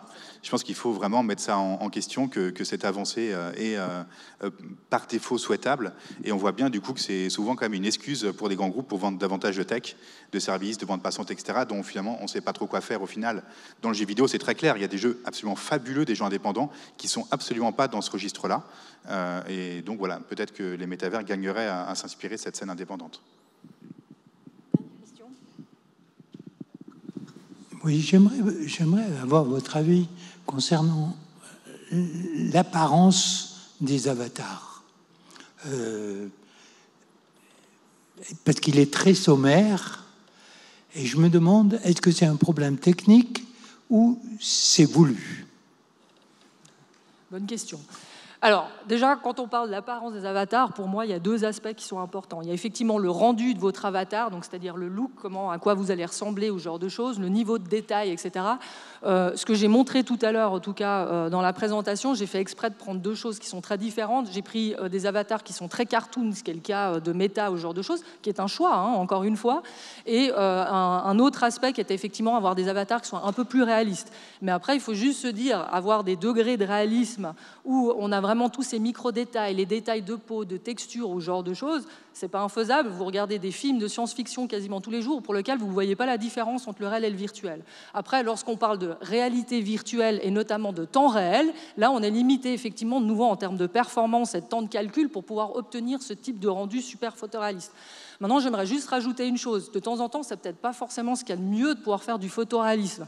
Parce que, je ne sais pas si vous connaissez, vous êtes familier avec ce concept, on parle de uncanny valley. Je ne sais pas si vous avez déjà entendu, c'est-à-dire que plus on essaye de faire du photoréalisme, plus nous, en termes d'utilisateurs, on va être sujet aux micro-imperfections, etc. Et si on n'arrive pas à obtenir une perfection, y compris en termes d'expression faciale, de mouvement des utilisateurs, ce genre de choses, plus on est photoréaliste, plus on va être susceptible justement de regarder ces petits détails, et si on n'est pas capable de pouvoir réaliser ça, ça va nous déplaire. Donc peut-être que c'est mieux d'être un peu plus cartoon dans ce côté-là, et comme ça on est beaucoup plus, on va plus accepter, on va dire, les micro-défauts, ce genre de choses. Donc là, de nouveau, c'est un choix, mais du très, très photoréaliste, on peut le faire, et dans les films, c'est ce qu'on fait.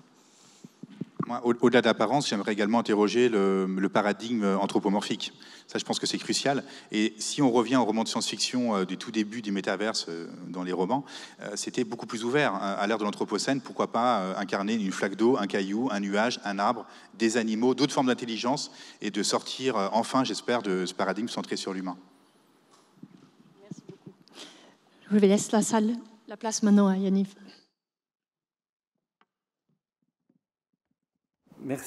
Merci Daphné Bavelier. Donc, il est 20h33. J'ai la responsabilité de watch the clock, de faire en sorte qu'on libère nos orateurs, oratrices, vous également dans la salle. Donc, simplement une minute pour conclure. On a vu la richesse des débats, la richesse de vos questions sur Slido et dans la salle, qui montre que c'est un sujet qui est loin d'être épuisé. Il y avait plusieurs questions qui ont été posées, qui seront adressées dans d'autres conférences. Donc déjà, je voulais vous indiquer que cette conférence sera visionnable en replay sur la plateforme, sur la page web sur laquelle vous avez visionné la conférence et posé vos questions. Donc cette conférence est revisionnable. Et puis d'autres conférences, je vous donne rendez-vous pour les prochaines dates, dont les questions qui ont été posées. Par exemple, quelqu'un a demandé si les métaverses avaient un impact sur la santé mentale. Donc ça, c'est une des conférences qui traitera de l'impact du numérique sur les questions d'addiction et l'impact sur le cerveau. Ce sera le 1er mars. Il y avait aussi la question de régulation, comment réguler les comportements. On va adresser cette question en mai sur la question de la régulation de l'attention sur les plateformes numériques. Donc je vous donne rendez-vous à ces prochaines conférences. Je voulais simplement terminer pour remercier vous, toutes et tous dans la salle, pour votre participation active, toutes les personnes qui ont permis un tel projet, un tel cycle de conférences, le rectorat pour son soutien, toute l'équipe du Bureau de la transformation numérique qui sont nombreuses dans cette salle, le service de communication et technique, et bien évidemment les orateurs, oratrices, Cécilia Charbonnier, Anthony Mazur et Daphné Babelet pour sa modération excellente. Je me réjouis de vous retrouver et je vous souhaite à toutes et tous une bonne soirée. À très vite.